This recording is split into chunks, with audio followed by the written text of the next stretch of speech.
Get ready to experience the pulse of the outdoor community as we dive into the stories of people's journeys into the outdoor world.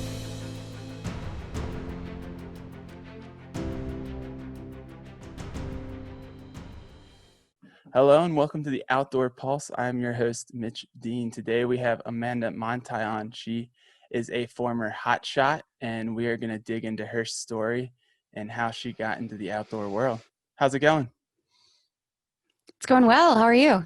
Going great. Going awesome.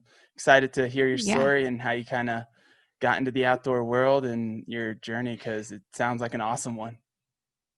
Yeah, it's been pretty great. I feel like I need to offer a disclaimer for how I look right now because I just got off an airplane You're fine. like an hour ago. You're I'm doing that for talking, the viewers. yeah, you're talking to a bunch of outdoor people. We're all used to being in different conditions. Pretty So, haggard. yeah, so no one's going to care. But so we're going to jump kind of right into it and just initially talk about how you got into the outdoor world and what your initial kind of draw was, and what kind of initially caught your eye about getting out into the woods or exploring. So, Yeah, well, I would say like I was thinking about this and I feel like it started in college, but I can kind of trace it back pretty far beyond like backwards from there. Like I did high school ski team and high school cross country.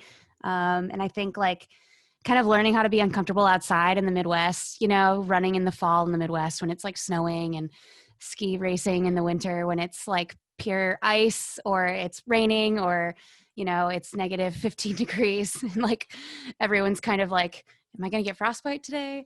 I think that all kind of like, I think everything that I've done since then has stemmed from sort of the access that I had when I was a kid to those outdoor sports. And, I wasn't like a huge fan of team sports. I like tried the basketball thing and I was like, yeah, I don't know. And so yeah, I was really happy, like I said, to have that access because I came from a pretty small rural school that didn't have a lot of sports programs. So the fact that we had a ski team was like pretty remarkable. And yeah, when I went to college, I chose to go to a college where I could ski. I went to Northern Michigan University, where the skiing was a little better than heading downstate, as we call it in Michigan. I grew up in the Lower Peninsula of Michigan, and the options were go up north, go to Northern, go to Michigan Tech, or go down to the city, go to Lansing, go to Ann Arbor.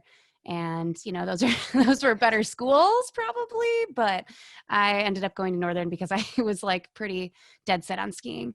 yeah, Uh, and that I think that pretty much framed the rest of my outdoor, what I've kind of been able to do in my outdoor career. yeah, Because within a week of showing up at Northern, I was like climbing for the first time. I tried mountain biking. My friends were all the people I sort of fell into. My first friendships there were really like rooted in the outdoors. So and it all kind of just continued from there. Like going on climbing trips with friends, joining the climbing club. I was on the ski team, like the intramural ski team. And so, yeah, I mean, all of the relationships I developed early on in college were all rooted in the outdoors. And now a lot of those people are doing insane things out, like, are athletes or, mountain biking professionally, or working in some capacity in the outdoor industry and doing a really good job in their own sort of niche. And so it's kind of fun to like watch where everyone's yeah. gone and kind of like kind of follow those connections back to like the very beginning where we were all just like, acquiring Gumbies. as much climbing gear as we could, like even no matter how shitty it was, well, not climbing gear, but ski gear, biking, all of that kind of stuff. Yeah. And just like, borrowing gear from each other. And, uh, you know, it's pretty cool to see where everyone's ended up. Going on those bare bones trips where you had just enough gear to make Exactly. it work. Just like, yeah, exactly.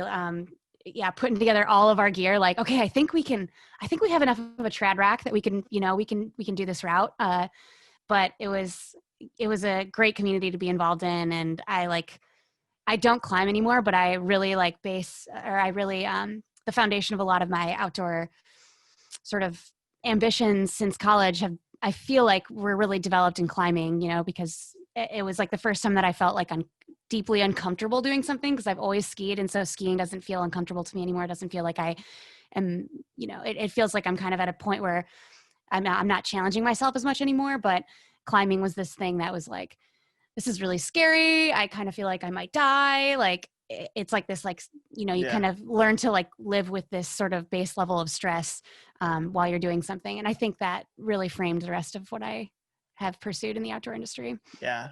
Climbing, especially working up to that first whipper and actually Oh taking it yeah. is a Yeah. and I have so much to like, I have so much to I guess like I just remember one of the guys that I climbed with a lot. I got to the top of like, one of the hardest routes that I'd done, and he was like, "Don't clip in, just fall and trust me." And he like made me take a whipper, and it was like, just doing things like that and challenging yourself and having people around that you yeah. trust and that you can challenge yourself with and like kind of force you out of your comfort zone was huge. And I wouldn't have done that if I hadn't like happened to fall into those friendships when I was a freshman. So Yeah. And what school did you go to again, real quick? it was Northern Michigan University in Northern Michigan Marquette. University. Okay, Yep. gotcha. And then what year did you graduate from there? 2013. 2013. Awesome. Yeah. So after you kind of got into the outdoor community, that seems like your big initial step of meeting people and really getting into it. So after you graduated, where did you kind of go after that, and what were your next steps leading into your next journey in life? Yeah. Yeah. I got out of college and my objective had always been to get out west, to find a way to get out west. Yeah. But I have a big family, not a big family, but I have a lot of family, and I have four little sisters who were all at that time, under 12 years old. They're all really young. And so I was really worried about leaving and not being able to see them as much. So I kind of stuck around home for a couple years after I graduated, did some, it was like kind of a good time to develop my freelance writing. I was like at that time kind of learning to fly fish. I was realizing that I had a real strong niche in the fly fishing world because there weren't a lot of women writing about it. And so I kind of started writing about fly fishing and got into a few different magazines that way. And I had actually previously in 2012 interned with the Ski Journal and the Fly Fish Journal in Bellingham, where I now live. And that was my first taste of out west. And then from there, it was like, how can I get back out here? Yeah. Because I was only here for like 5 months. So, through that internship, I realized that there weren't a lot of women writing about fly fishing. And I kind of tried to get into that niche a little bit more and worked for a couple different magazines, just doing freelance stuff. And I also kind of developed a lot of my writing ability through working as like a sports reporter for a couple local newspapers, just going and covering basketball games and wrestling matches and, community events, sometimes news. I did some news stuff as well. And it was, that was, as much as I like look back on it, and at the time I was like, oh, I'm so bummed to be in Michigan still, even though I'm with my family and I wanted to do that. I look back on that time as being pretty formative because it gave me the space to sort of develop my writing a little bit more and not get distracted by, the excitement of being out west and pursuing all the hobbies, because that's what I do. So yeah, just being in Michigan and fly fishing and writing helped a lot for like 2 to 3 years. Yeah. And Michigan, I feel like it's almost an underrated state for It is. outdoor sports and like kind of the under the radar. I think it It's has the amazing. most ski resorts or like ski places of like any state almost. Oh, I haven't heard I know that it's up stat. there. I know they have a lot up there. They're not big, but they have a lot of Right. them. So, but Yeah. it's also a beautiful state. I was able to get up there a decent amount. I went to Ohio State actually, so Yeah. we were always kind of close, and I was into climbing. And Michigan's always one of those underrated places to travel to go do stuff like backpacking and things like that, and just getting Yeah. outside. So It's amazing. And in Marquette, especially, Marquette, the Upper Peninsula it's like a miniature version of any state out west because you have pretty decent like downhill mountain biking even. You wouldn't expect it, but it's rocky up there and you can get into some pretty gnarly stuff in the Marquette area. And then we have climbing. I mean, it's not multi-pitch or like crazy trad climbing, but it was enough to sort of like pique my interest in it. And then you have surfing in Lake Superior.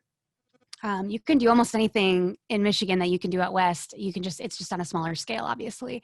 And I yeah, think that's what builds, I mean, this is like a bit of a theory that I have, but I feel like that builds a lot more passion in the people that come out of Michigan.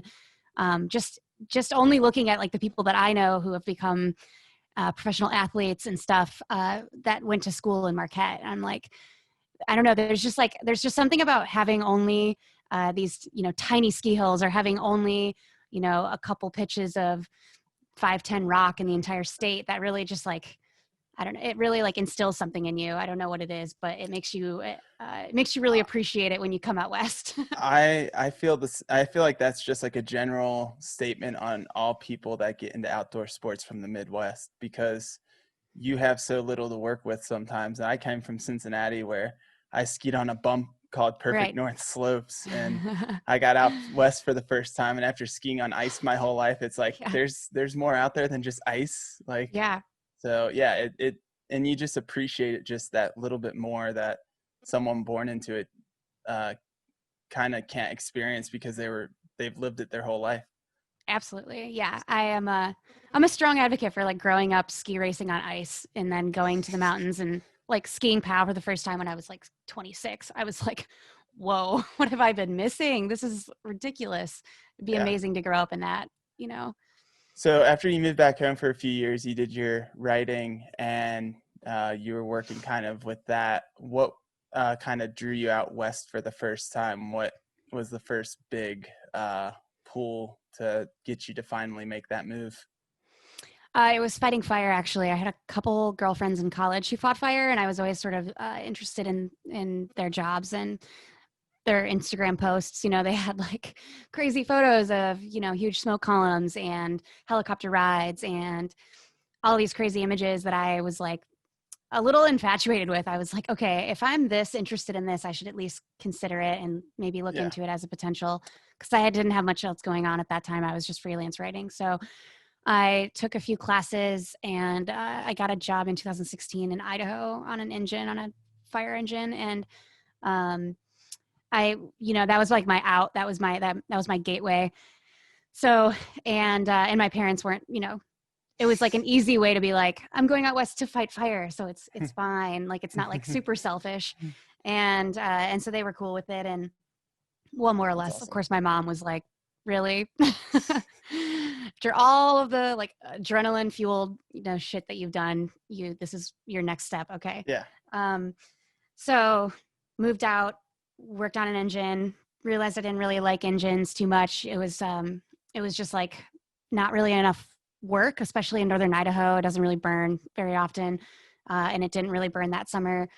So I got on a hand crew in Salmon, Idaho the next summer, did some fly fishing there, got on a couple of really cool fires in that area because it was close to the Frank Church Wilderness and like the Middle Fork of the Salmon. So that like opened my eyes to Idaho being an amazing place that I'm probably going to have to move to at some point. Um, yeah, just like fighting fire on these like beautiful Blue Ribbon rivers, and I don't know, I just am obsessed with that area now. The Yeah. Frank Church is like holds a very dear part of my heart. But I ended up, we still didn't get a ton of work. I was like, okay, I really want to get on a crew that's going to be working on a lot of fires. So I applied for some hotshot crews, and I got on with a crew in Portland, or near Portland, at the base of Mount Hood, really. And I worked with them for the last 2 summers.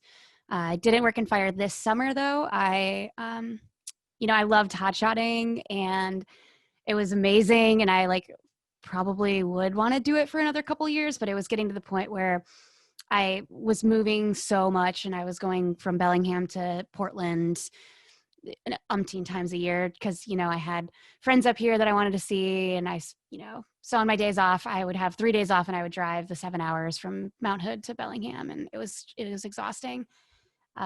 And so decided to take the summer off to sort of reassess and see if I could maybe make a go of things without working full time on a crew.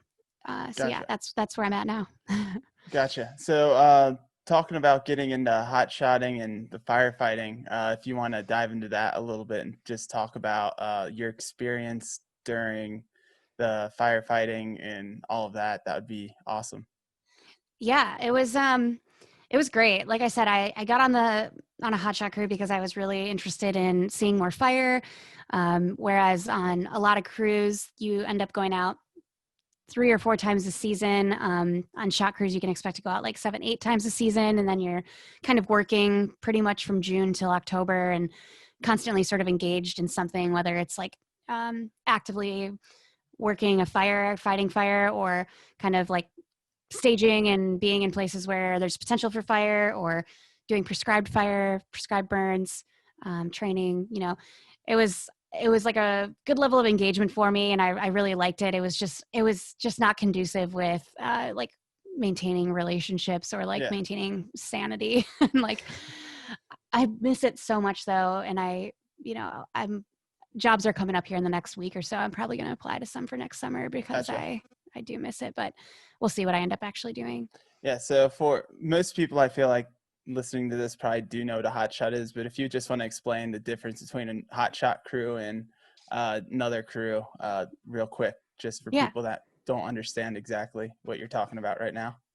Yeah. Well, they often are called elite hand crews, and I hate the word elite. It's like really like, I don't know, pompous or something, but it really is like, it comes down to the kind of assignments that you are often tasked with working. It comes down to qualifications and training. And, often a hotshot crew collectively has 75 to 100 years of fire experience on it. And often you have people that are dialed, and your leadership is really, really strong, and they've been in the fire world for 10, 15, 20 years. And so that all of course, I was just like the lowest you could get, rookie, and then a second year crew member. So I wasn't anything, I didn't have an insane amount of qualifications, but it was enough to get on the crew.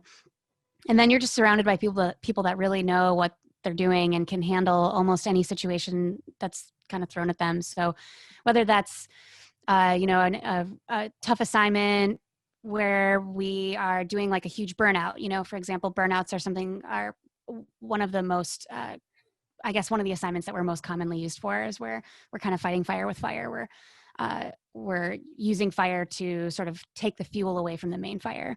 And those assignments, and then digging direct line where you're right on the fire, and you're sort of like digging a trench where hopefully the fire isn't able to cross it. It's usually just a ground fire, not something that's in the trees. So yeah, we're often tasked with just working some of the harder assignments, some of the assignments that might be more complex, might be in tougher terrain, might be something that maybe sketched another crew out a little bit, or maybe they weren't as qualified to handle it. It's often a qualifications thing. It's usually not like a sketchy thing. It's often like, we need people with this qualification in order to get this assignment done. And sometimes other crews don't have that sort of breadth of experience. So yeah, I mean, that's the base of it. You're just working all summer. Often you're kind of just chasing fire seasons. The Southwest burns first, so you're often spending June and a little bit of July, maybe even May, in Arizona or New Mexico. And then I spent every July in Utah that I worked in fire. So Utah's next, and then it kind of moves into like the traditional Northwest season where you're in Oregon and Washington for August and September. And then California, if you're on in October, that's usually where you end up getting sent. So it's really just like one after the other. You really don't have time for anything else in the summer. It's really consuming, I guess you could say. It's like you're on for 14 days. You get 2 days off. And that can last 4 months straight, where you're only getting 2-3 days off a month, and you're just working really hard. So it was a good level of work. I really enjoyed it. And it kind of fostered a lot of writing projects that I'm really proud of. And then I'm still working on as well. And it actually kind of developed into an interest to like to pursue fire journalism a little bit, because it's something that's often not really, there's just not a lot of people writing exclusively from the perspective of somebody that's actually been on the ground. And I'd like to kind of get into more of like a science journal, or like a science environmental journalism realm, where I'm writing exclusively about wildfire and sort of disseminating information to people who maybe don't have a firm understanding of what it looks like on the ground. Gotcha. So what was one of the harder experiences while being a hotshot, like one of the harder assignments you were on? I would say immediately when you said that, I had one night come to mind. And there's a lot of nights like this, but this one was the worst. We were burning off of a road. We were doing a burnout late at night. It was like 10:30, and we had been waiting all day to do it and prepping for it, where you're going out and you're kind of getting rid of any of like the low branches or brush along the side of a road that you're going to burn. So we prepped all day, and at like 8 we started a burnout, and everything was looking really good. The wind was we had good wind direction. The wind was pushing into the fire, and so it wasn't pushing all the smoke back at us. And then at about 10 o'clock, maybe it was like the inversion or something, but it just, the wind switched, and we suddenly had a huge fire that we had started pushing the road, and we were all on the road, and I've never sucked so much smoke in my life. And we were about maybe 3/4 of a mile from the buggies, our crew carriers, and we just had to basically sprint back to the buggies with all of our gear. I was the lead lighter on that, so I was like the very last person off, and I was just like, I don't know, like just I've never had that bad a smoke exposure, I don't think. And I had a headache for days after that, and I was like all snotty, and my eyes were running, and I had ash, like I had like my backpack had gotten burnt with ash. And the next day we came back out, and the fire had crossed the road that we had spent all day prepping and burning. So then we took another, I think it took us 3 days to get the other side of the road wrapped up. So it went from like being a really good night, we were like, sweet, this is all going really well, to like, now we have 3 more days of work to wrap up our fire on this on this failed burnout. Thankfully, nothing was at risk. It was kind of just like That's good. a critical like sort of corner area where we needed to like wrap up this corner. And then when it got out, we just had another 700 acres to go and figure out. So with the packs, how heavy is a normal pack for a hot shot when you're going into a situation like that? I was pretty proud of mine. I think mine was like 39 pounds, regularly 40 pounds, depending how much water I was carrying.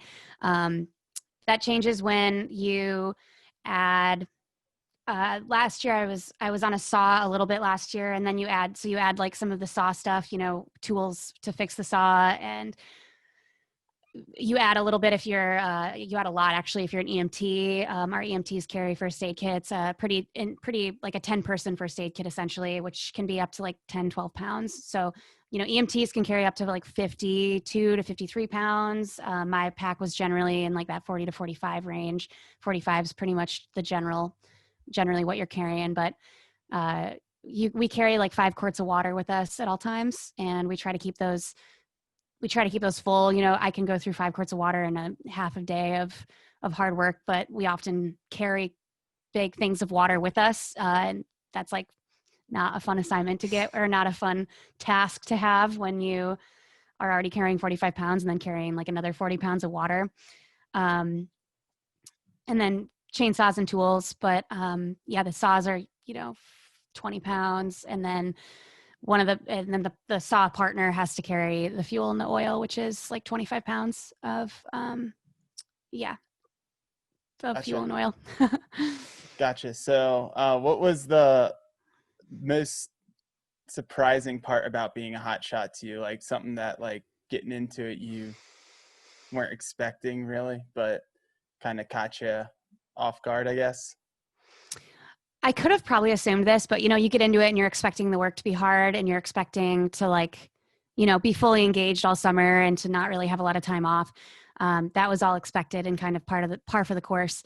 I didn't, for some reason, anticipate how difficult it would be to sort of develop relationships with everybody when you're like, as a rookie. I remember just feeling like the first couple of months, I think all the other rookies on the crew can and on any hotshot crew really can probably attest to this, but you just feel like you're an idiot and nobody likes you. And there's no way you're ever going to make it as a hotshot because the first 2 months of being a hotshot are just like a cluster, and you just feel like you're failing left and right, and you're doing so many push-ups, punishment push-ups, because you do stupid shit. And then you work out of that, and everyone, you start, you go out on hard assignments with each other, and you're basically living with each other every day for 5 months straight. And even on your days off, you end up hanging out with each other. And so by the end of the summer, you're really tight, and you've developed some really strong relationships. But I think like those interpersonal connections that you have to first develop and then maintain through a summer of like being with 20 people, the same 20 people all summer, Yeah. and not getting into fights. And, I didn't get into any crazy fights, but it's certainly like something that happens, not not like fights, but where you have to do a little bit of conflict management as the summer rolls on and everyone gets really Irritable. tired and mad and they want to be at home with their families, and you throw in like a little bit of hunger and sleep deprivation and things can get rowdy. So obviously you have to sleep near where you're working. Do you guys, is it more of a camping, or do you guys have, like you said that you're in the buggies, do you guys have like a staging area usually that you go back to each night, or? Mm-hmm. Yeah, it's essentially fire camp. We call it fire camp. It's the sort of incident base, and that's where we get our briefings, like our daily assignments will come from there. That from fire camp, and it's where we'll get our food. It's where we sleep.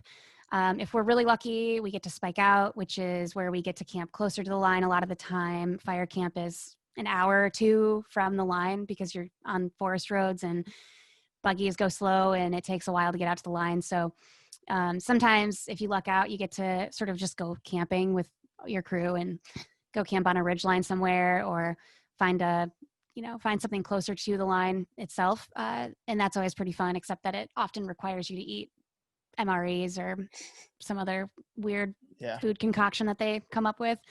But it's much better because in camp, you're dealing with a lot of people. There's floodlights, there's generators. It's kind of tough to sleep sometimes.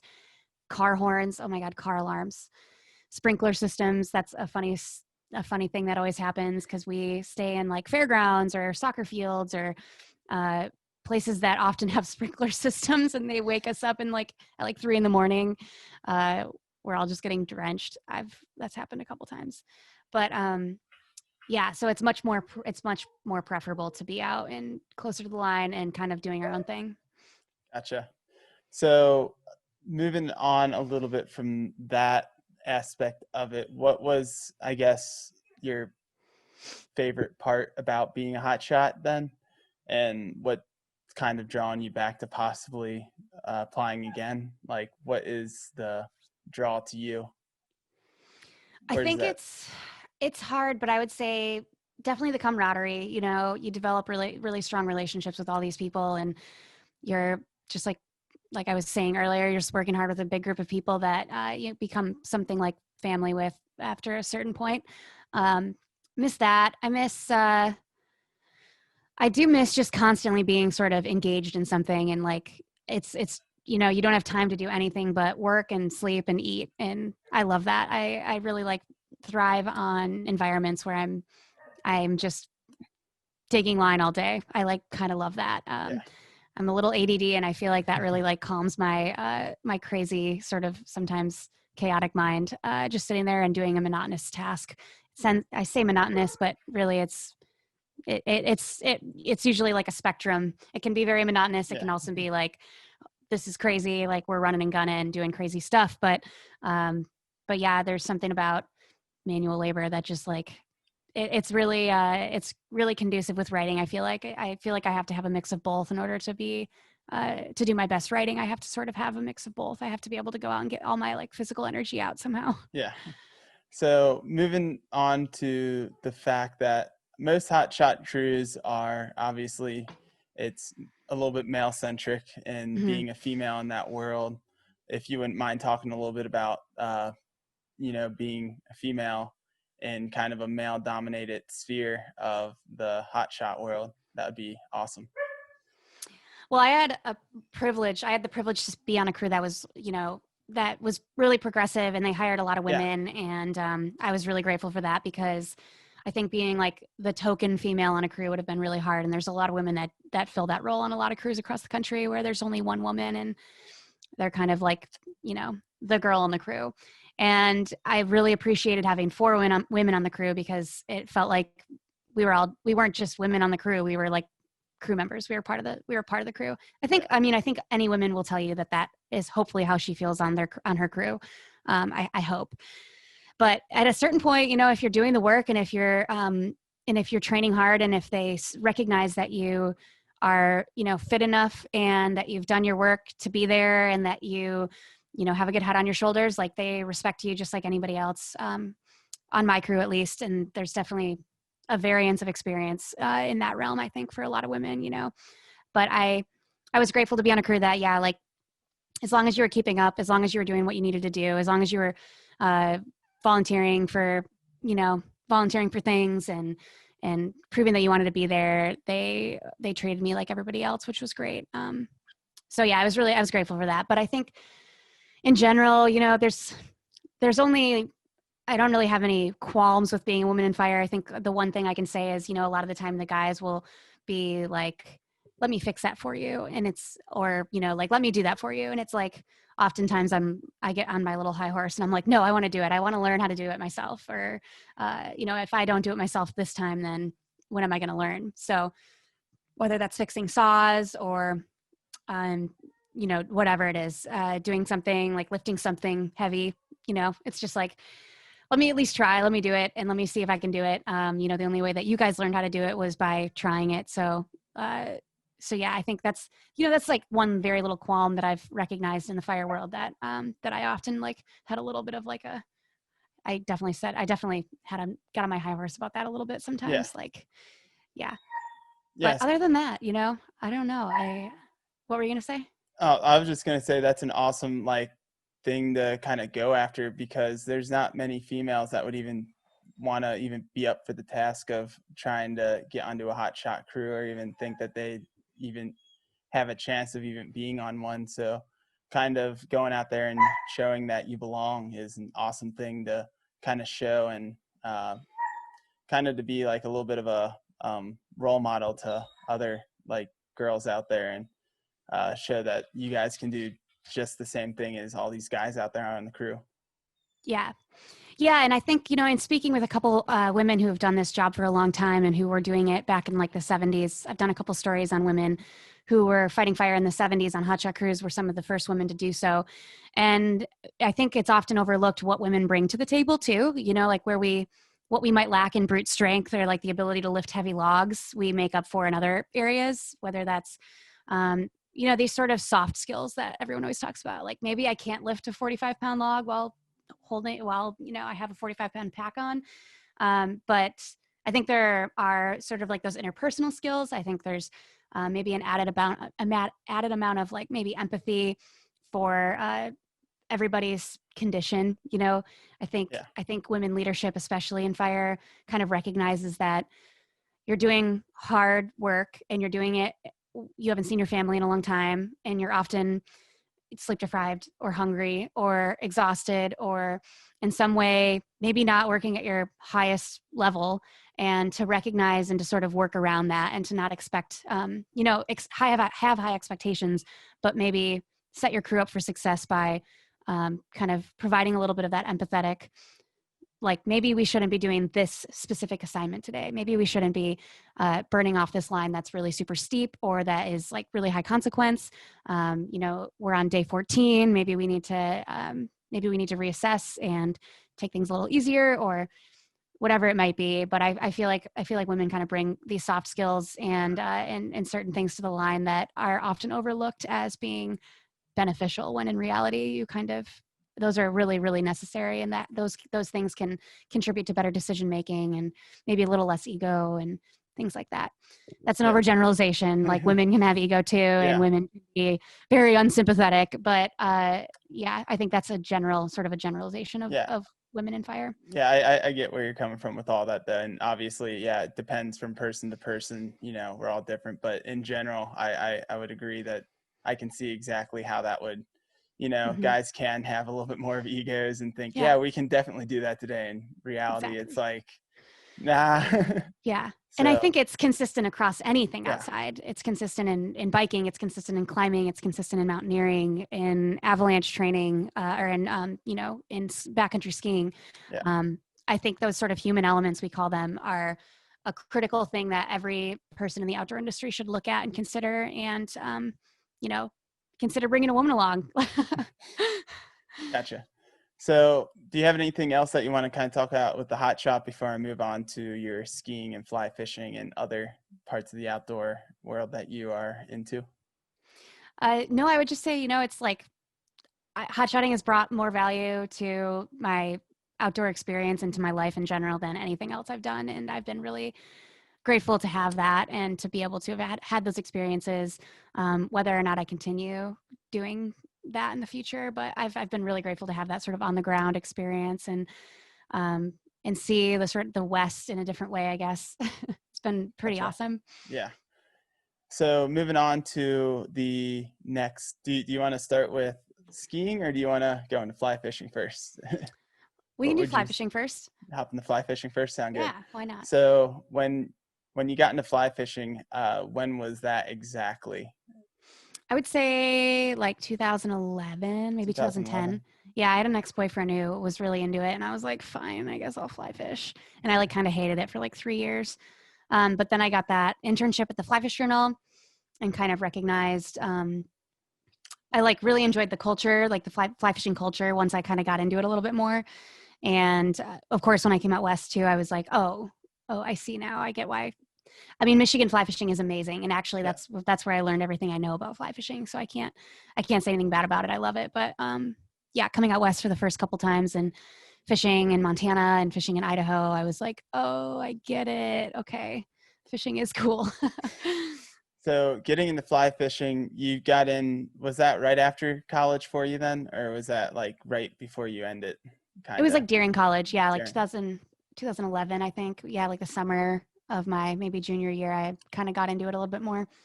Gotcha. So what are some of your favorite parts about fly fishing and what were some of the harder steps of like getting into the intricacies of it and kind of like your initial journey into learning it? Because you said that you got that internship at the Fly Fishing Journal, and I'm sure that forced you to have to learn a lot of Yeah, the, intricacies of everything.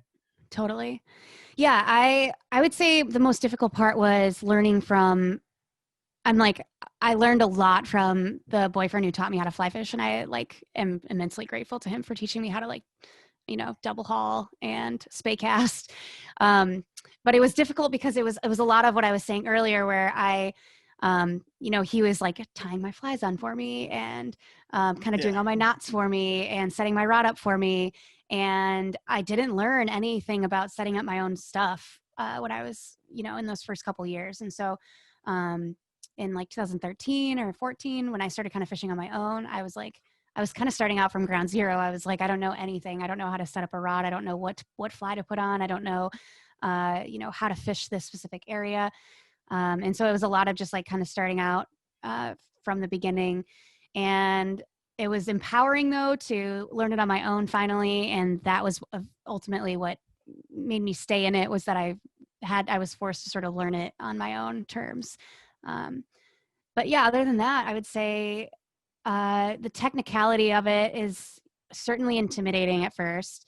So I was really grateful to have somebody that knew what they were doing and was a guide and was kind of able to help me out in that way and show me what sections or what kind of looks fishy and what sections of like our home rivers were best and all of these various techniques and stuff. Um, but from there, since then it's been hard to living in Bellingham, it's really hard to actually fish a lot because the fishing over here is kind of tough. It's the west side of the Cascades. It's kind of all steelhead and salmon water. And so it's fun to fish for steelhead and salmon, but you're just not getting that reward very often, like it's like a blend, you need to be catching fish every now and then in order to like continue wanting to do it. Yeah. And I've found that that's been a bit of like a plateau for me lately, is being on rivers that are like super fishy, but just pretty tough to catch those fish.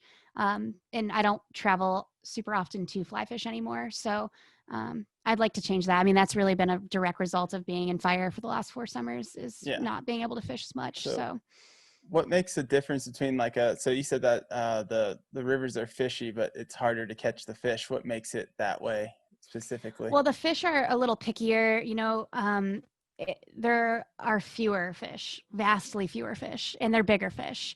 And so they got big because they're picky and because they know they are pretty smart fish. And I mean, on my home rivers, on the Nooksack and the Skagit rivers, those traditionally had huge runs of salmon and steelhead, and now those runs are depleted by insane percentages that I don't even know off the top of my head, but a lot.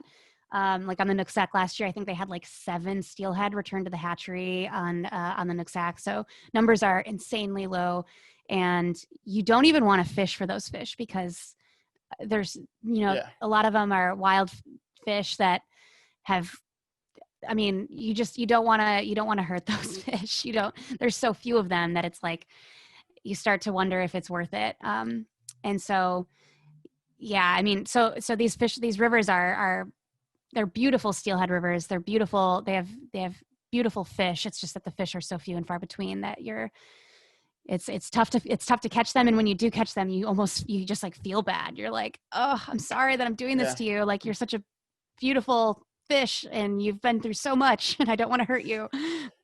Is it just the overfishing, or is it a mix of that with like dams or other things like that, or what's causing the decline more than anything else? Yeah, it's like an overfishing, hatchery, bad, like decreasing habitat, dams, a whole blend of things. And yeah, I wish I could get into the more intricate. Yeah, that's fine. My Yeah, friend Bridget works at a couple different, is like super into the fish world. yeah. And I wish that she could be here right now to, to tag in and talk Help a about little that. bit. Yeah, no. I was just wondering if you knew it. Like, I'm sure it's a mix of a bunch of things, along with a lot of like that As kind a, of stuff, and things disappearing. Usually, it's not just one thing. It's usually a mix of a lot of things going on at the same time that causes this decline in populations that we see in these populations. yeah, So, exactly. what's been some of your favorite places to fish so far with fly fishing? And what's been your favorite kind of like experience in fly fishing, I guess? Well, I'm actually going out on a steelhead trip on Wednesday this week or Thursday this week. And that's my favorite trip that I do every year. I do it, I've done it the last 5 years now. It's like my only actual fishing tradition. And I go down to the Grand Ronde River, which is in southwest or southeast Washington, like the exact opposite corner of where I'm at right now, actually. And I go down there and I link up with these women that I met on the river a couple years ago, and they're like in their 70s, and they're like super cool, and they've been fly fishing for like as long as I've been alive, and I happened to meet them on the river after my first summer fighting fire. Somebody told me to go to the Grand Ronde to fish for steelhead, and I was like, okay, I don't know anything about this, but I'm gonna go try it out. And I was in the parking lot at a campground making dinner, and I was like, shit, I don't have a can opener. And so I went over to this lady's trailer and I asked her for a can opener. And she was like, what are you eating? And it was like canned chicken and rice. And she was like, why are you eating that? Like, come eat some chili. And so I met them. They took me in, they fed me really well. And I was like, okay, I'm coming back next year. And I've come back every year since then. And I've written about them actually. And we can't wait. My friend, like I said, my friend Bridget and I are going there on Thursday, and we are so excited. Yeah, that's awesome. So is steelhead your favorite fish to fly fish for, or do you have a favorite fish to kind of go after? I mean, steelhead are just so difficult. They're just complicated fish. So I would say my favorite are I love fishing for browns. I love fishing for like browns, rainbows, or cutthroat on dry flies. That's like, I'm such a sucker for that. Fish eating a fly off the surface. Like, there's nothing quite as fun Yeah. as that in the fly fishing realm for me anyway. Steelhead, when you do hook up, I've only ever caught one steelhead. I'm hoping to change that this week, really hoping. But when you do actually hook up with a steelhead, it's amazing. It's like an amazing experience, and they're really strong fish, and they're beautiful, and they're, you know, just like colorful, and they're amazing. And so those are really fun. And of course, what makes them more amazing is that it takes so damn long to catch one. I've been fishing for them for years, and I've only caught one. Yeah. So it's like such an elusive fish. So that makes it really enjoyable. But when I just want to get my kicks, I go out and catch cutthroat on dry flies. I love that shit. Gotcha. So for you personally, what's your favorite thing about fly fishing? Like, what's the draw? Is there like a feeling, or is it just like the environments that you get to go to, or? I think the draw is, I think it's kind of just the culture, no matter who you end up meeting in the fly fishing world, they're usually pretty rad. And then it's such a small world that you just keep running Yeah. into people along the way. And it's fun to like go to a new river and be like, reach out to one of your friends on Instagram and be like, hey, you want to fish with me? I'm down on the Provo, or I'm on the Deschutes, or whatever. Oh, is that really loud? I can barely Um, hear it. You're good, and I'll be okay. able to get that with post. So Oh, okay, cool. My roommate's renovating his van downstairs right now, gotcha. so I was hoping that he wouldn't be using the saw, but we'll see. Anyway, I think it's the culture of it. I think especially having worked at the Fly Fish Journal and written for them, it's something that I kind of keep an eye out for now. Is like all these like quirky little elements of the fly fishing world, all the quirky people you meet, like these 70-something-year-old women who just like feed me prime rib and like homemade brandy on the river every year. Like it's I just like I love That's how awesome. quirky Yeah. everybody is and how it's kind of just this weird nerdy world and everyone's such a I mean, yeah, everyone's It's kind nerdy in of this world. it's kind of weird because I feel like that's like most sports and like kind of like the outdoor world. Like when you Totally. really get into it, everyone's kind of like once you really get into it, you realize how weird and like intricate like the whole community is. Because I'm a climber and I go down to the Red all the time, Red River Gorge down in Kentucky. I don't know if you ever got to Nice. climb there, but I did, yes. beautiful, beautiful area. Um, I never really got into trad climbing because I had that amazing sport climbing right in my backyard, like two Right. to 4 hours, either if I was in Columbus or Cincinnati. But I met so many awesome people down there, and it's getting a little bit more like busy at Miguel's, but Yeah. I remember the days when it was just like 100 people crammed under this small little, and you meet these people that are this guy.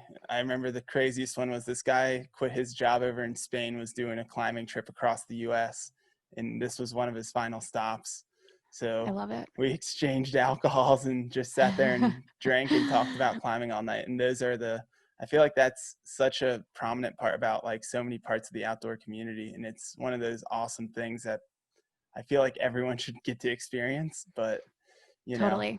but yeah, so Did you getting ever go into to Horseshoe Canyon? I did not. I need to That get was to where we Horseshoe always did our Canyon. climbing trips. Yeah, My first two spring breaks in college were at Horseshoe Canyon. I I have owe a not lot of gotten. my outdoor Isn't it the Horseshoe? experience to Horseshoe Canyon. Isn't that the ranch where they have like the 24-hour horseshoe hell? Yes, yeah, Okay, yeah. okay. That's Uh-huh. that. Got it. It's I've always amazing. wanted to kind of do the horseshoe hell just to see what it, because it would be terrible but awesome. But It's such a cool area and we met so many awesome yeah, people there and same with the Red River Gorge. I did the same thing like in 2000, I think 12 or 11 I went to the Red River Gorge and oh, did you I stay? yeah, Did you stay at love it. Miguel's? I did. Yeah. Okay, good. Yep. Yeah, Yeah. Miguel's is. I mean, I feel like you have to if that's where you're going Absolutely. for. Just there's so many other spots. I've camped other places down there, but Miguel's is like the hub of where everyone's at. So. Exactly. And so getting into fly fishing though, for people who are possibly thinking about getting into it, what would you suggest as like first steps to kind of entering that world? Honestly, I think well, first of all, you can get a fly fishing kit for like $200. I think like getting over the idea that it's sort of requires all this gear is a big part of it. It doesn't require as much as you think. And if you're just fishing in the summer, you don't need waders. You can just go out and you can go out in your sandals. It's a good excuse to go out and explore maybe sections of river that you've never seen before. It's and you can do it for 150, $200. And I think a lot of people don't understand or don't um, I guess I guess don't understand that it's that cheap to get into. Yeah, So not letting that be an inhibiting factor, I guess. And yeah, then I think like anything, I think if you just like start learning about it and you start talking about it with people, and the more you talk about it, the more you're developing an understanding of the community, of the culture, of the intricacies of it. Even if you feel like you're out of your element when you're talking about it, I think like that's something I would recommend for anything when you're getting into it is yeah, just like talking to people about it because you learn so much. yeah, You just if you can connect over it, even if you're brand new, if you can connect over a shared passion of something, whether it's fly fishing or climbing or surfing, it's always really fun to hear what other people's experiences are like, and it yeah. kind of broadens your worldview. And at least from my experience in the outdoor community, everyone's so more than willing to help with information and like Hmm. helping you get into it. And they're more than willing to, especially in the climbing world. Hey, I don't have any gear, and you're just like, hey, come with us. I got rope, I Exactly. got gear, and we'll get you on a wall. And Exactly. getting that person out there, and then watching them go from wide-eyed to like a year later having their whole Just, rack because they fell in yep. love with it after that first time is a So cool. great thing. And that's so common in the outdoor community, I think. Yeah. That's not seen in some other sports. Like you don't see that in like, the team sports like soccer and things like Right. that, I feel like. Um, Yeah. and it's something, because I grew up playing soccer, and getting into the outdoor community, that's definitely something that I see as a big difference in like the willingness to kind of like really help somebody, not just like help someone, but like really help them. Yeah. So Yeah, because it just takes once. yeah, And I think that's another thing to get over is like, don't feel bad about asking your friends to go out with them because they're probably psyched to get you interested and introduced to something that they're passionate about. Like, I love teaching people how to fly fish. And it's never a chore, it's never an issue. Like, yeah, I really try to like make it clear that I would love to take people out. So, yeah, don't feel like you're stepping on any toes or that you're being annoying by asking people to go out with them because they yeah. probably are pretty psyched on teaching you. With your skiing though, you said that you started skiing up in Michigan. And how old were you when you started skiing? Was that kind of like the outdoor sport that was your youngest kind of exposure to getting out and being in the elements? Yeah, I was. My dad introduced me to it when I was like 3 or 4. So I like Yeah, don't remember a time when I wasn't skiing, which is amazing. I feel really privileged to have that experience. Um, and it just turned into like going to ski club on Thursdays. My elementary school and middle school had a ski club, and we just like ate that shit up. We loved it, and then we would mostly just go, and we got really into like riding the park because that's pretty much all you can do in the in the Midwest Midwest. is Yeah, park skiing and racing. So I kind of did like my racing during the week, and then on the weekends I'd go and ride the park with my friends. And so I wasn't home. Like after I got my license in high school, I was like not home at all. I was always riding. I was always skiing. Um, and what so was I'm your yeah, home hill or mountain, whatever you want Nubs. to call it, up there in Michigan? Because I know it's called Perfect North Slopes down in Cincinnati, but it's a bump in the land. Yeah. Ours was Nubs Knob, 600 feet of That's not. elevation. Pretty great. Pretty great. Um, it was actually like, I think it's one of the better places in the Midwest to ski, I would say. I mean, I might be biased because I grew up Yeah, riding there, but I, I am holding to that. I think it is one of the better places just culture wise too. It's like a local spot. It's not corporate. It's like everyone, everybody knows everybody. And I don't know. I love the culture there. I love going back there. I love going back and seeing some familiar faces even to this day. And then just like riding the same trails I did my entire childhood. yeah, And yeah, it's always fun. It's always like a fun little nostalgia yeah. trip. So with I was gonna see, since you were skiing up in I'm trying to remember the name of it. Have you ever gotten to ski at Mount Bohemia, I think it's I called? have. Yeah, that was my college sort of stomping grounds, I guess. I don't know. We went That's to awesome. Marquette Mountain most of the time Gotcha. because that was right in town. But Bohemia on the weekends and powder days, if there were any in the middle of the week, we would definitely skip class for that. But it was like a 2.5 hour drive in the winter anyway. It's about 2.5 hours because of the crappy roads. But Yeah, Mount I've looked Bohemia into is amazing. I've looked into it, and I've always wanted to make a trip to Mount Bohemia to ski because it just looks awesome. Like for like a Midwest spot, it has the feel of like Yeah. it just looks like, and from what I've heard, it has the feel of like almost being out west and And getting it's so that power. Yeah, quirky. It's the yeah, weirdest place ever. Like for a while they only had yurts. They didn't have any like buildings. And then like they built like a sauna and they built like a pool. There's like a giant hot tub there now. It's pretty funny. And the people that are there, I mean, it's just like straight Uber. It's so amazing. And you're in the middle of nowhere. Like there's nothing, there are no amenities. And I feel like people that travel there are often very surprised how far out of the way it is. Like it's like a good 7 hours from the nearest airport to get there in the winter. yeah. That's why I And never was. It going there is the equivalent.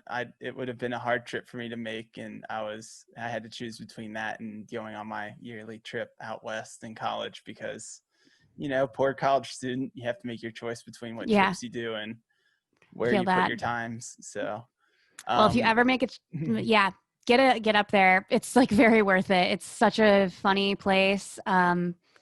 You'll have a great time. I guarantee it. Yeah, I don't know. It's the weirdest place I've ever been, but I love it up there. it's awesome.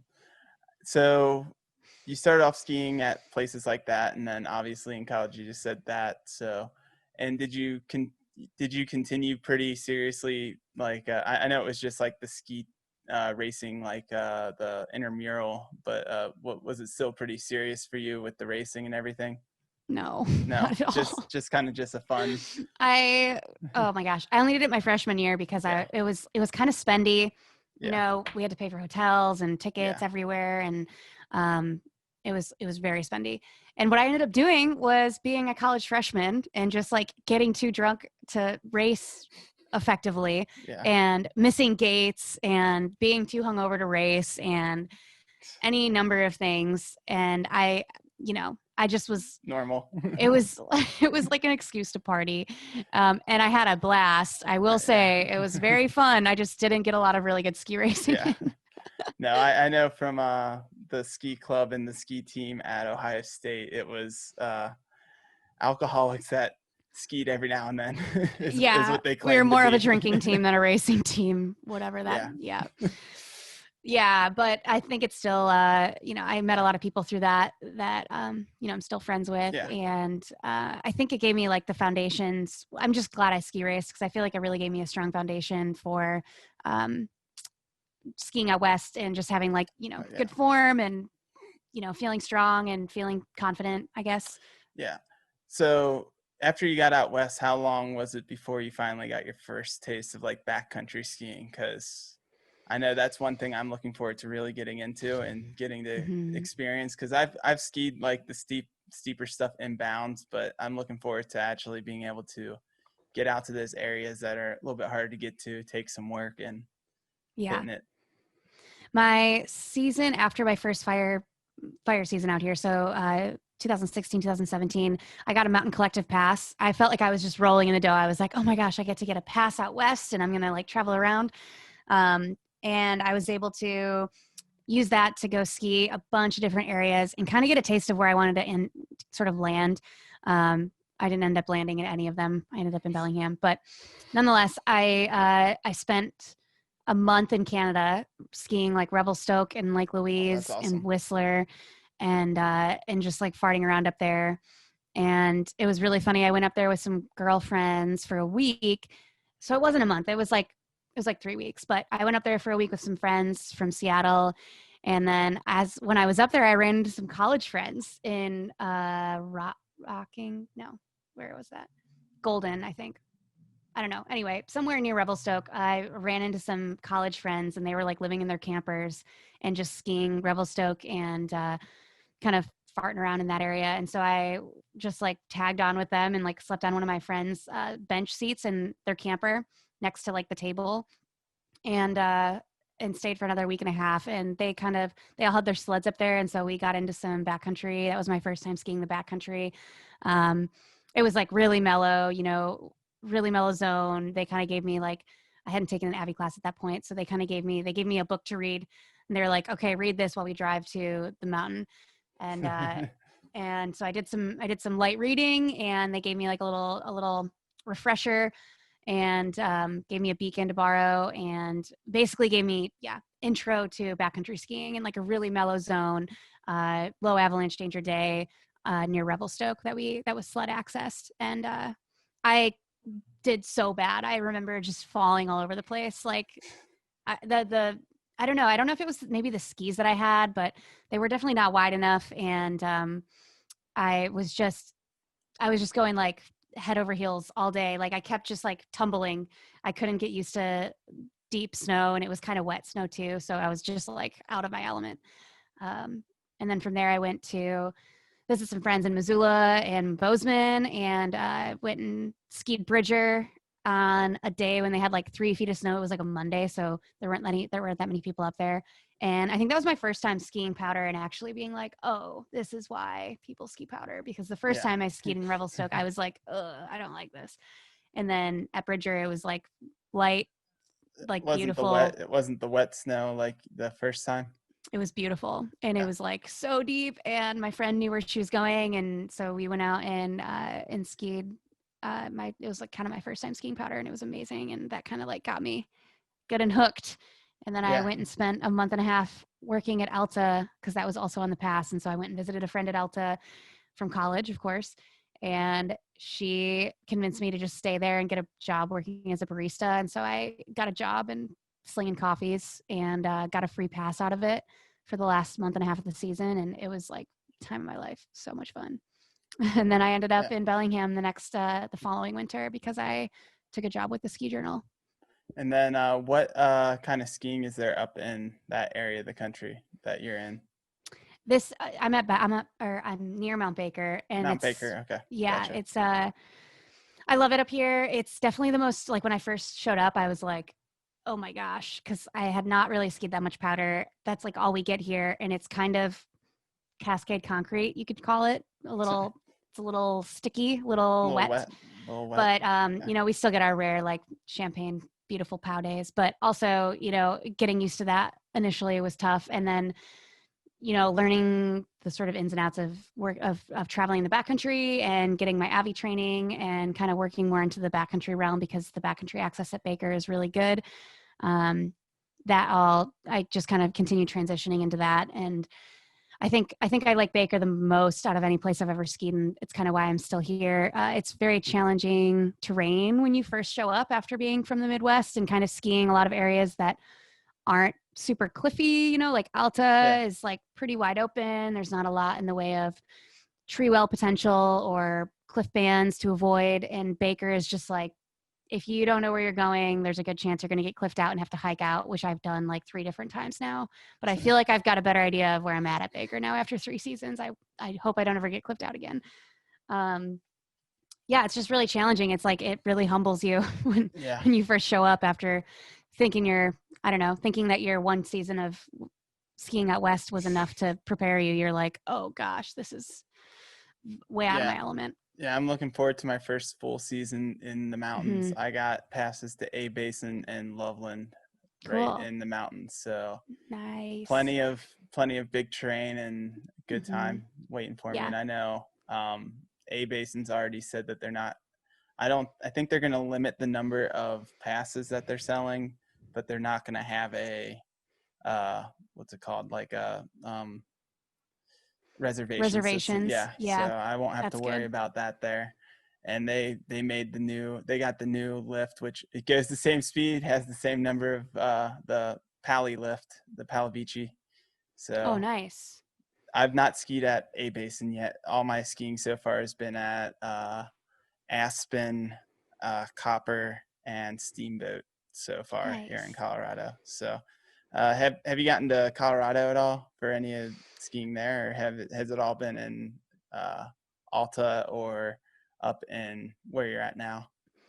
I went on my very first ski trip ever out west when I was 14 with a friend of mine, and we drove all the way from Michigan and we went to Breckenridge, and it was a blast. Definitely to this day, like a good. It was kind of like the reason that I wanted to move out west was that trip. I was like, oh, okay, I get it now. Mountains. Yeah. It was my first time seeing mountains. I was like just blown away. And then I went to Aspen that winter that I had the pass. I went to Aspen and Telluride, actually. I went and skied Gotcha. one day at Telluride and then a couple days at Aspen and visited some Was friends. it what part of, because Aspen's a collection of like four different, you got Snowmass, you got Aspen Highlands, and then you I got think it was Buttermilk. Snowmass and Aspen. It's like right in the town of, I mean, like you're right in town. You can Aspen's like, the one right in the town. Snowmass is the one yeah, that's slightly out. And I yeah. And mean, you have to take like a yeah. gondola, I think, over there. And Snowmass is like the big, like I think the acreage there is like huge. And then Yeah, Aspen has the glades in the back. yeah. And I skied Highland, Highlands when I was there. yeah. Highlands just has the steeps. You got Highlands Bowl that you have to Mm-hmm. hike to the top of, which Mm-hmm. is beautiful. I think it's a Mm-hmm. 12.8, which was, I remember it was my first time being like, you know what? I've never been this high before. I'm At just going to elevation. peak out, and I just want to get to that height just to say that I was on a peak out here. Yeah. So I made myself hike to the top of it it was brutal. at That's awesome. altitude. I But bet, especially coming from the Midwest, yeah, man. I still have my Midwest lungs, and now I oh live yeah. at sea level, so I'm hopeless. After being out here for a couple months, I go into the mountains every weekend. So I feel like I'm finally, like, after being next to people that came from the Midwest and seeing how I'm faring compared to them during hikes, and they're like having headaches and having to stop Yeah. for water all the time. And it was really affecting my one friend over the weekend. But Hmm. I mean, just seeing the difference. And I remember when I first moved out here, how terrible my first like couple trips out into the mountains were. And it's like, it takes some time to build up It that does. blood. So, And but I like lost all of it. I lived at elevation for a couple seasons, and then now sea I've been at level. sea level for like 2 years now, 3.5 or 2.5 years. Um, yeah. So my lungs are. I went to Tahoe and did like a run in Tahoe last fall, and I was just losing it. And Yeah. Tahoe's not even that high. Like I am a baby at elevation. What, so I know for me, at least for skiing, same with climbing, the reason why I love those sports is just the exposure and getting those views at the top of the mountain or at the top of a cliff. Hmm. What is it about skiing for you that kind of keeps you coming back? I think it's just that's an interesting question that I hadn't considered before. Um, Because for me, I know it's that when you get to the top and you just have that serene landscape just covered in white, and it's just this amazing white view. It has to be a part of my life. I yeah, can't, after experiencing it once.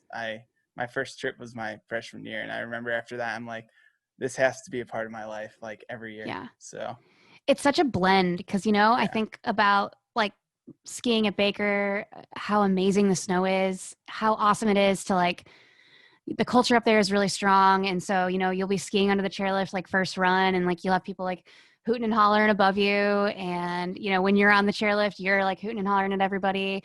And I love that sort of community feeling at Baker and how it's pretty far out there. And so it's tough to get to, and there's not a ton of it ends up being a really heavily sort of like local scene, I guess. And so you just run into friends all day. You're just like tagging on with groups of friends throughout the day.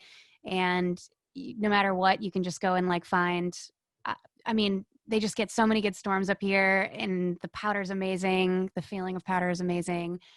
Doing it with your friends is just like makes it all the better. yeah, And then the end of the day, you're absolutely like drenched because you always get drenched at Baker. It's always like on the cusp of raining, but you're just like drenched and you're tired and your legs are sore, and drinking a beer in the lodge with a big group of like a throw together group of friends that just happen to be at the lodge at the same time as you. Like, I don't know. I love that. I love the feeling. The views are obviously awesome too. And I love backcountry skiing. I love the challenge of going out and doing like progressively longer missions throughout the winter and just getting stronger and skiing new.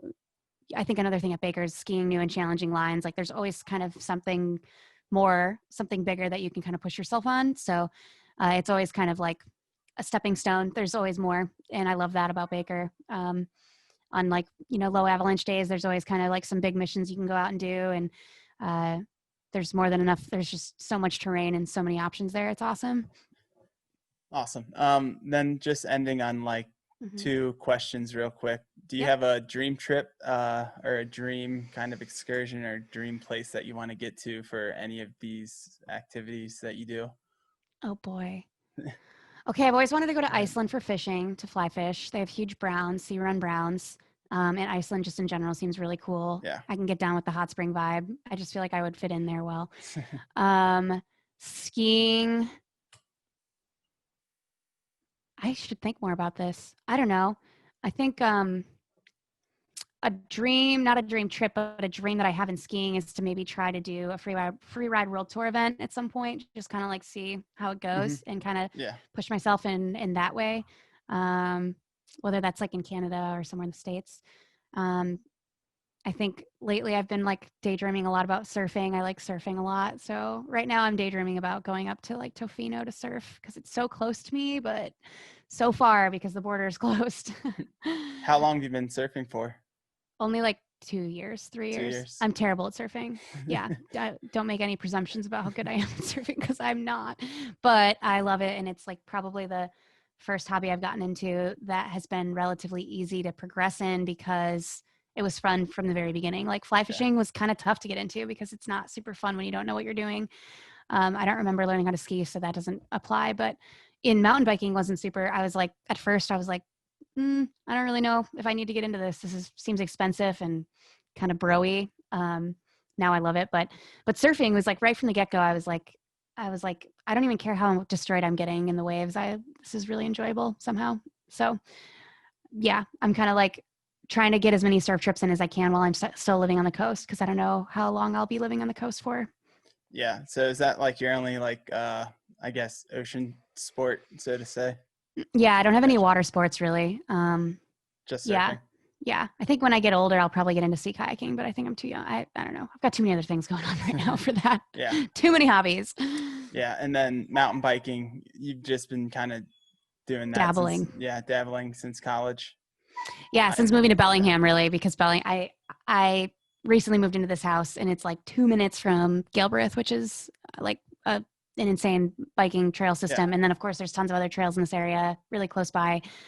So it's been kind of like a requisite part of living here. Is like you kind of gotta get into biking, and I've been really enjoying it. I don't know. I'm close Gotcha. to the trails. It's been fun. And then just as a final question, I'm going back to the hot shot and Yep. wildland firefighting, just to end with a question of if there's anybody looking to kind of get into it, what kind of advice would you give to them? And what are the first steps that they should take into getting into that line of work, that kind of line of that outdoor community specifically? Get some manual labor experience, get some medical experience, whether that's like a wilderness first responder or an EMT, and start applying places and call places. I think same with anything, talking to people is huge. And that's the only reason probably that I got my job on the hotshot crew that I got on was because I called them and I sort of developed a relationship with the hiring manager over the phone. You know, we kind of developed we had a little bit more, I think I had a little more stake in the game just because, I was able to talk with him and we got along well over the phone. And I think that's really important for any of these jobs because you're spending a lot of time with these people and they want to make sure that you're going to be able to, be nice Yeah. to everybody and that you're going to be enjoyable to be around. So talking is huge. And they're applying or applications temporary jobs are going up in the next week. So jobs.gov is where you would get hired for a federal fire position. Say that one more time. You actually kind of cut out just as you Yeah, were saying that. usajobs.gov is the hiring platform for federal fire jobs. So that was I only worked in federal fire.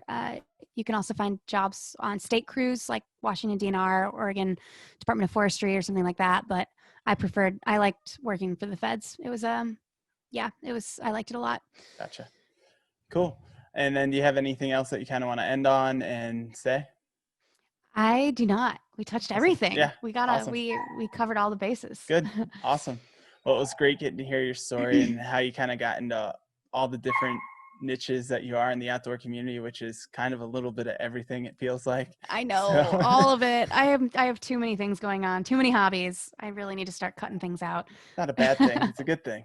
So, but yeah, I was really happy to have you on. So thank you very much. And thank you all for tuning in. And I will see everyone else on the next episode. So thank you Thank you very for much. having me. Yeah, no problem.